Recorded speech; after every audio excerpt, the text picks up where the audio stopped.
നമസ്കാരം, ഞാൻ doctor Shimji, CMO, പ്രകൃതി സൗഖ്യം, കാഞ്ഞങ്ങാട്. വളരെ സർവ്വസാധാരണമായി കാണുന്ന ഒരു ഹെൽത്ത് കണ്ടീഷനെ കുറിച്ചാണ് ഇന്ന് സംസാരിക്കുന്നത്. മൗത്ത് അൾസർ അല്ലെങ്കിൽ വായ്പുണ്ണ്. മൗത്ത് അൾസർ എന്തുകൊണ്ടാണ് വരുന്നത് എന്ന് പലരും ആലോചിക്കാറേ ഇല്ല. കാരണം മിക്കവാറും ആൾക്കാർക്ക് ഇത് വന്നും പോയിട്ടും ഇരിക്കും. വന്നു കഴിഞ്ഞാൽ 1-2 ദിവസം കൊണ്ടൊക്കെ മാറുന്നത് കൊണ്ടും ഇത് മാരകമായൊരു പ്രശ്നമായിട്ട് ആരും എടുക്കാറില്ല. പക്ഷേ വളരെ ഫ്രീക്വൻ്റ് ആയിട്ട് ഇത് കണ്ടിന്യൂസ് ആയിട്ട് വരുന്ന സമയത്താണ് ഇതിനെക്കുറിച്ച് നമ്മൾ കുറച്ച് ആകുലപ്പെടാറുള്ളത്. സാധാരണഗതിയിൽ മൗത്ത് അൾസർ വന്നു കഴിഞ്ഞാൽ നമ്മൾ ചെയ്യുന്നത് ഒന്നുകിൽ പേരയില ചവച്ച് കഴിക്കാൻ വേണ്ടി പറയും. മറ്റു ചിലർ ഉപ്പ് വെള്ളത്തിലൊന്ന് ഗാർഗിൾ ചെയ്യും, വായിൽ വെള്ളം ഒഴിച്ചിട്ടൊന്ന് കുലുക്കൊഴിയും.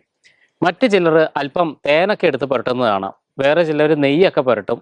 ഇങ്ങനെയൊക്കെ ചെയ്തു കഴിയുമ്പോൾ സാധാരണഗതിയിൽ ഇത് വിട്ടുമാറി പോകാറുണ്ട്.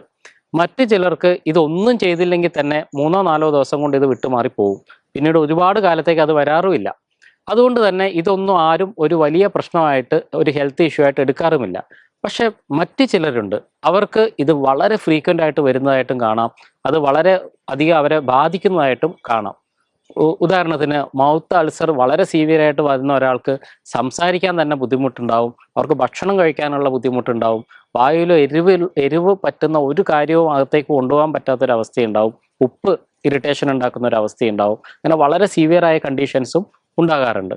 ഇങ്ങനെയൊക്കെ വളരെ സീവിയറായ ഒരു കണ്ടീഷനുമായിട്ട് നമ്മൾ ഡോക്ടറെ കാണാൻ പോയാൽ, ഡെന്റിസ്റ്റിനെയോ അല്ലെങ്കിൽ ഒരു ഫിസീഷ്യനെയോ കാണാൻ പോയി കഴിഞ്ഞാൽ ആദ്യമായിട്ട് അവർ സെർച്ച് ചെയ്യുന്നത് എന്തെങ്കിലും മെക്കാനിക്കൽ ഇഞ്ചുറി ഉണ്ടോ എന്നാണ്, ഫിസിക്കൽ ഇഞ്ചുറി ഉണ്ടോ എന്നാണ്. എന്തെങ്കിലും ലൈക്ക് ഒരു ബ്രഷോ അങ്ങനെ എന്തെങ്കിലും തട്ടിയിട്ട് വല്ല ഓടിപ്പോയതാണോ, അതോ ഭക്ഷണം കഴിക്കുമ്പോൾ ചില പോറലുകൾ ഉണ്ടായിട്ടുണ്ടോ എന്നൊക്കെയാണ് സാധാരണഗതിയിൽ സെർച്ച് ചെയ്യുക. ഒരു 90% ആൾക്കാരിലും ഇതൊന്നും ഉണ്ടാകാറില്ല. അവർക്ക് മറ്റ് ചില കാരണങ്ങൾ കൊണ്ടാണ് ഈ പറയുന്ന മൗത്ത് അൾസർ ഉണ്ടായിട്ടുള്ളത്. ഈ മൗത്ത് അൾസർ എന്തുകൊണ്ടാണ് ഉണ്ടായിട്ടുള്ളത് എന്ന് പറയുമ്പോൾ ഇതിന് പഴയ കാലത്ത് നടത്തുന്ന ഒരു മാനേജ്മെന്റ് ഉണ്ട്. അതും കൂടെ ഒന്ന് ഓർത്തു വെച്ചാൽ നമുക്ക് കാര്യങ്ങൾ കണക്ട് ചെയ്യാൻ കുറച്ചുകൂടെ എളുപ്പമുണ്ടാവും. പഴയ കാലത്ത് വൈദ്യന്മാരൊക്കെ ഉണ്ടാകുന്ന സമയത്ത് അവര് മൗത്ത് അൾസർ വന്നു കഴിഞ്ഞാൽ സാധാരണ കൊടുക്കുന്നത് നെയ്യോ അല്ലെങ്കിൽ വെണ്ണ അല്ലെങ്കിൽ മോര്, തൈര് ഇതൊക്കെ കഴിക്കാൻ പറയും. ഈ തൈരൊക്കെ കഴിച്ചു കഴിഞ്ഞാൽ വളരെ പെട്ടെന്ന് തന്നെ ഈ പ്രശ്നം മാറുന്നതായിട്ടും കാണുന്നുണ്ട്. കാരണം എന്താ, ഈ മോരിനകത്ത് അല്ലെങ്കിൽ തൈരിനകത്തുള്ള വിഫ്റ്റോ ബാക്ടീരിയം അല്ലെങ്കിൽ ലാക്ടോബാസില്ലസ് തുടങ്ങിയ ബാക്ടീരിയകളുടെ പ്രസൻസ് കൊണ്ട് ആ ബാക്ടീരിയ വയറിനകത്ത് അല്ലെങ്കിൽ ഗട്ടിനകത്ത് വരുന്ന മാറ്റങ്ങൾ ഉണ്ടാക്കുന്നത് കൊണ്ടാണ് ഈ പറയുന്ന വ്യത്യാസം പെട്ടെന്ന് തന്നെ മൗത്ത് അൾസറിന്റെ കാര്യത്തിൽ ഉണ്ടായിട്ടുള്ളത്. ഇതിൽ നിന്ന് ഒരു കാര്യം വളരെ വ്യക്തമാണ്. മൗത്ത് അൾസറിന്റെ റൂട്ട് കോസ്, മൂലകാരണം കിടക്കുന്നത് നമ്മുടെ ഗട്ടിൽ തന്നെയാണ്, അല്ലെങ്കിൽ ദഹന വ്യവസ്ഥയിൽ തന്നെയാണ്. ദഹന വ്യവസ്ഥയിലുള്ള ചില ബാക്ടീരിയകളുടെ പ്രവർത്തന ഫലമായിട്ടാണ് ഇങ്ങനെ ഒരു ഇഷ്യൂ നമുക്കുണ്ടാകുന്നത്. പ്രൊലോങ്ഡ് ആയിട്ടുള്ള വളരെ കാലം നീണ്ടു നിൽക്കുന്ന മൗത്ത് അൾസർ ഉള്ള പേഷ്യൻറ്റിന് സാധാരണഗതിയിൽ കൊടുക്കുന്ന ഒരു സപ്ലിമെൻ്റ് ആണ് വൈറ്റാമിൻ B12. ചിലപ്പോൾ ഈ വൈറ്റാമിൻ B12 കഴിച്ച ഉടൻ തന്നെ വിത്തിൻ 2 days or 3 days തന്നെ ഈ മൗത്ത് അൾസർ മാറി വരുന്നതായിട്ട് കാണാം. അപ്പം B12 വളരെ നല്ല ഒരു ഔഷധമായിട്ട് നമ്മൾ പരിഗണിക്കാറുണ്ട്, ഒരു സപ്ലിമെൻ്റ് ആയിട്ട് നമ്മൾ പരിഗണിക്കാറുണ്ട്.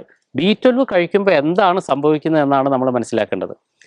B12 കഴിക്കുന്ന സമയത്ത് നമ്മുടെ വയറിനകത്തുള്ള ബാക്ടീരിയകൾക്ക് വരുന്ന ചില വ്യത്യാസങ്ങൾ, നമ്മുടെ ബാക്ടീരിയക്ക് വരുന്ന സ്ഥാനചലനങ്ങൾ, ഇതൊക്കെയാണ് നമ്മുടെ ഗട്ടിനകത്തുള്ള പ്രശ്നങ്ങൾ സോൾവ് ചെയ്ത് മറികടന്ന് നമ്മുടെ മൗത്ത് അൾസറിനെ മാറ്റുന്നത്. അപ്പോൾ തീർച്ചയായിട്ടും ഗട്ടിലുള്ള അല്ലെങ്കിൽ ലാർജ് ഇൻറ്റസ്റ്റൈനുള്ള ചിലതരം ബാക്ടീരിയകളാണ് ഇതിന് ഉത്തരവാദികളായിട്ട് ഉള്ളത്. ഇതിനോട് കണക്ട് ചെയ്ത് നമുക്ക് പറയാൻ പറ്റുന്ന മറ്റൊരു കാര്യമാണ് ഹാലിറ്റോസിസ് അല്ലെങ്കിൽ വായനാറ്റം.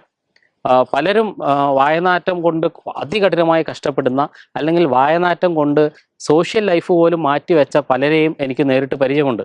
ഇവർക്ക് അവരെ ബാധിക്കുന്ന ഇൻഫീരിയോറിറ്റി കോംപ്ലക്സ് കൊണ്ട് അവരർഹിക്കുന്ന സ്ഥാനങ്ങളിലേക്ക് അവർക്ക് എത്താൻ പറ്റാത്ത അവസ്ഥ പോലും ഉണ്ടായിട്ടുണ്ട്.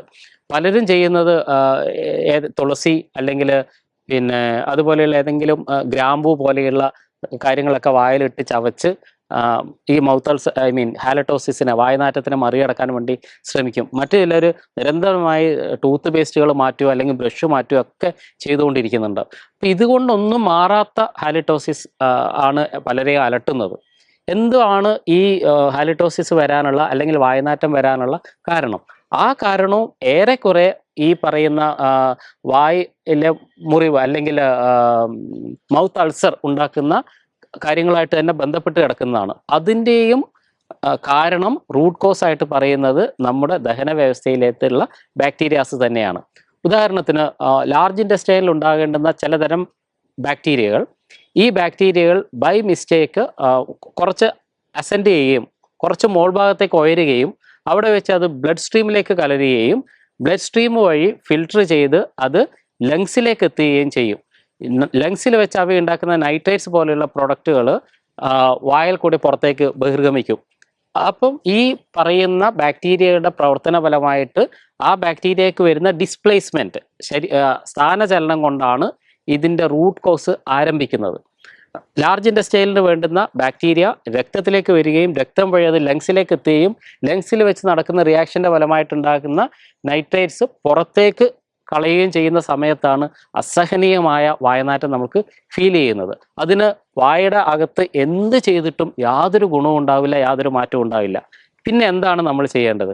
ചെയ്യാൻ പറ്റുന്ന ഒരേ ഒരു കാര്യം ഭക്ഷണ രീതിയിൽ ഉള്ള വ്യക്തമായ മാറ്റങ്ങൾ വരുത്തുക. ഗട്ടിൻ്റെ കറക്ഷന് വേണ്ടി എന്തൊക്കെ ചെയ്യാൻ പറ്റുമോ അതൊക്കെ ചെയ്യുക. എന്തൊക്കെ ചെയ്യണം എന്നുള്ള കാര്യം നമുക്ക് ഒന്ന് വിശദമായി തന്നെ നോക്കാം. എങ്ങനെയാണ് ഈ രണ്ട് അവസ്ഥയെ നമുക്ക് മാറ്റാൻ പറ്റുമോ, അല്ലെങ്കിൽ ഹാലിറ്റോസിസ് വായനാറ്റത്തിനെ അല്ലെങ്കിൽ വായ്പുണ്ണ് പോലെയുള്ള പ്രശ്നത്തിനെ എങ്ങനെ മാറ്റാൻ പറ്റും? ഗട്ട് കറക്ഷൻ നടത്തുക എന്ന് നമ്മൾ ആദ്യം തന്നെ കണ്ടു. അതായത് നല്ല ബാക്ടീരിയയെ കയറ്റി ശരീരത്തിലേക്ക് വിട്ട് ശരീരത്തിന് ഗട്ടിൽ വരുന്ന കാലാവസ്ഥയിൽ മാറ്റം വരുത്തുക, നല്ല കാലാവസ്ഥയിലേക്ക് വരുത്തുക. അതേപോലെ തന്നെ വളരെ ഇമ്പോർട്ടൻ്റ് ആയിട്ടുള്ളതാണ് ബ്യൂട്ടറിക് ആസിഡിൻ്റെ ഉപയോഗം. ബ്യൂട്ടറിക് ആസിഡ് എന്ന് ഉദ്ദേശിക്കുന്നത് നെയ്യാണ്. വളരെ ശുദ്ധമായ പുല്ല് തിന്ന് വളരുന്ന പശുവിൻ്റെ നെയ്യ് വളരെ വളരെ എഫക്റ്റീവ് ആയിട്ടുള്ള ഒരു ട്രീറ്റ്മെൻ്റ് ആണ്. ഈ ബ്യൂട്ടറിക് ആസിഡ് ശരീരത്തിൽ കയറുന്നതോടുകൂടി തന്നെ ഈ പറയുന്ന ഹാലിറ്റോസിസിനുള്ള സാധ്യതകൾ വളരെയധികം കുറഞ്ഞു വരുന്നതായിട്ടും കണ്ടിട്ടുണ്ട്. ഇതേപോലെ ഇമ്പോർട്ടൻ്റ് ആണ് ഞാൻ മേൽ സൂചിപ്പിച്ച പോലെയുള്ള പ്രോബയോട്ടിക്സ്, നല്ല ബാക്ടീരിയകൾ. നല്ല ബാക്ടീരിയ അതുകൊണ്ടാണ് തൈരൊക്കെ കൊടുക്കുന്ന സമയത്ത് ഞാൻ നേരത്തെ പറഞ്ഞു ലാക്ടോബാസിലസ് ഒക്കെ കയറുന്നത് കൊണ്ടാണ് അത് ഈ ചീത്ത ബാക്ടീരിയയെ കൺട്രോൾ ചെയ്യപ്പെടുകയും അതുവഴി പ്രശ്നം സോൾവ് ചെയ്യുകയും ചെയ്യുന്നു എന്ന്. അപ്പം ബ്യൂട്ടറിക് ആസിഡ് പോലെ തന്നെ പ്രോബയോട്ടിക്സ്, നല്ല ബാക്ടീരിയ, അതായത് അധികം പുളിക്കാതെയുള്ള തൈരും നല്ല മോരുകൾ, പിന്നെ മിൽക്ക് പ്രോഡക്ട്സ്, ചില മിൽക്ക് പ്രോഡക്റ്റുകൾ, ഫെർമെൻറ്റഡ് ആയിട്ടുള്ള പിന്നെ ഫ്രൂട്ട്സ് ആൻഡ് വെജിറ്റബിൾസ്, ഇതൊക്കെ കൊണ്ട് നമുക്ക് ഗട്ടിനെ ഒരു പരിധി വരെ കറക്റ്റ് ചെയ്യാൻ പറ്റും. ഇതുപോലെ പ്രീബയോട്ടിക്സ് നമ്മൾ ബാക്ടീരിയനെ അകത്തേക്ക് കൊടുത്താൽ മാത്രം പോരാ, ആ ബാക്ടീരിയയെ നമ്മൾ ശരിയായ രീതിയിൽ പോറ്റി വളർത്തണം. അതിനെ തളർത്താനുള്ള ഒരു സാധനവും വയറ്റിലേക്ക് കൊടുക്കാതെ, ഇൻഫ്ലമേഷൻ ഉണ്ടാക്കുന്ന കാര്യങ്ങളൊന്നും കൊടുക്കാതെ, അതായത് പൊരിച്ച സാധനങ്ങളോ കരിച്ച സാധനങ്ങളോ എണ്ണയിൽ വറുത്ത് ചീത്തയാക്കിയ സാധനങ്ങളോ ട്രാൻസ് ഫാറ്റോ ഇങ്ങനെയുള്ളതൊന്നും കൊടുക്കാതെ ഇൻഫ്ലമേഷൻ സാധ്യതകൾ പരമാവധി കുറച്ചുകൊണ്ട് ഈ ബാക്ടീരിയനെ നമ്മൾ ഒരു 1-2 മാസമെങ്കിലും വളർത്തിക്കൊണ്ടുവരണം. അതിനുവേണ്ടി ഉപയോഗിക്കുന്ന സാധനമാണ് പ്രീബയോട്ടിക്സ്. പ്രീബയോട്ടിക്സ് ബാക്ടീരിയകൾക്ക് വേണ്ടുന്ന ഫൈബർ റിച്ച് ആയിട്ടുള്ള കാര്യങ്ങളാണ്. അപ്പം ഒരു നല്ല പ്രീ ആൻഡ് പ്രോബയോട്ടിക് ആണ് നമ്മൾ സാധാരണ ഉപയോഗിക്കുന്ന പഴങ്കഞ്ഞി. പഴങ്കഞ്ഞിയിലുള്ള തവിടിൻ്റെ അംശം നല്ലൊരു പ്രീബയോട്ടിക് ആണ്. അതിൻ്റെ ഫെർമെൻ്റ് ചെയ്തതുകൊണ്ട് അത് ഫെർമെൻ്റ് ചെയ്തുണ്ടാകുന്ന അരി ഫെർമെൻ്റ് ചെയ്ത് പഴങ്കഞ്ഞി ആകുമ്പോൾ ഉണ്ടാകുന്ന പ്രോബയോട്ടിക്സ്. അപ്പം പ്രീ ആൻഡ് പ്രോബയോട്ടിക്സിൻ്റെ ഒരു നല്ല മിശ്രിതമാണ് ഈ പറയുന്ന പഴങ്കഞ്ഞി. അപ്പം പഴങ്കഞ്ഞി കൃത്യമായ അളവിൽ കഴിക്കുക, നല്ല പ്രോബയോട്ടിക്സ് ഉപയോഗിക്കുക, അതിൻ്റെ കൂടെ ബ്യൂട്ടറിക് ആസിഡിൻ്റെ കൃത്യമായ ഉപയോഗം, ഇങ്ങനെ ഈ 3 കാര്യങ്ങളും കൃത്യമായി ചെയ്യുക വഴി ഇൻഫ്ലമേഷൻ സാധ്യതകൾ കുറയ്ക്കുന്ന ഭക്ഷണങ്ങൾ നിയന്ത്രിക്കുക വഴിയും നിങ്ങൾക്ക് വളരെ നല്ല രീതിയിൽ തന്നെ ഹാലിറ്റോസിസ് അല്ലെങ്കിൽ വായനാറ്റവും അതുപോലെ വായപ്പുണ്ണ് മൗത്ത് അൾസേഴ്സും മറികടക്കാൻ വേണ്ടി കഴിയുന്നതാണ്. മറ്റൊരു സയൻറ്റിഫിക് വീഡിയോയുമായി കാണുന്നതുവരെ എല്ലാവർക്കും നന്ദി.